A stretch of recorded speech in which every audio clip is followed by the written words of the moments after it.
High বন্ধুরা, আজকে দুপুরে রান্নার জন্য কি সবজি নিলাম চলো। বেগুন, ঢেঁড়স, আলু, পেঁয়াজ, ধনেপাতা।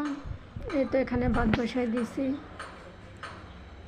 আরেক চুলাতে আছে ডাউল সিদ্ধ। প্রতিদিন ভালো লাগে না ডাউল, সেজন্য আজকে সিদ্ধ। এখন সব সবজি কাটবো। এই তো কেটে ফেলছি। ঢেঁড়স ভাজি করব। আলু, বেগুন, মাছ দিয়ে ঝোল, সাথে আছে বড়া ধনেপাতা দিয়ে। এই তো মাছ হলুদ মরিচ দিয়ে মাখাচ্ছি। মাখিয়ে একটু রেখে দেব, হলুদ মরিচ যেমন মাছের ভিতরে একটু যায়, ভালো লাগবে খেতে।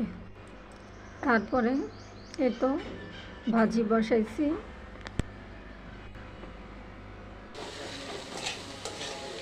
ঢেঁড়স ভাজি লাল লাল করে ভাজি, এখন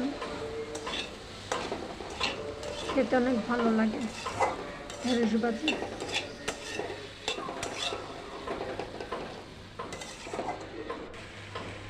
এখানে মাছ ভাজি করবো, লাল লাল করে মাছ ভাজি করবো।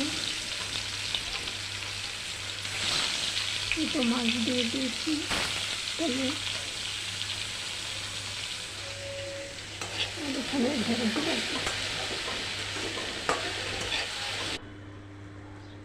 এখন মাছ ফোড়ন দেব। এই তো জিরা ফোড়ন দিয়েছি। এই তো তেলটা ভালো করে আসলে পরে আমি আলুটি দিয়ে লাল লাল করে আলুটিও ভাজবো ভালোভাবে। তারপরে বেগুন দিব। বেগুন দিয়ে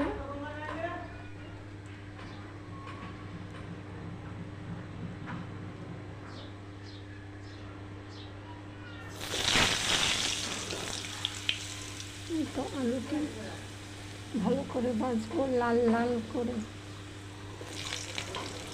তারপরে বেগুনটি দিয়ে দেব। এ তো সব মশলা একসাথে করে দিয়েছে সম্বার।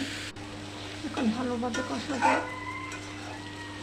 ভালোভাবে রান্না ভালো লাগে খেতে। এই তো এখানে বড়া ভাজছি। আমার রান্না কমপ্লিট। এই তো দেখো বড়া, ঢেঁড়স, মাছের ঝোল, সাথে আছে লেবু। খেতে যে কি মজা!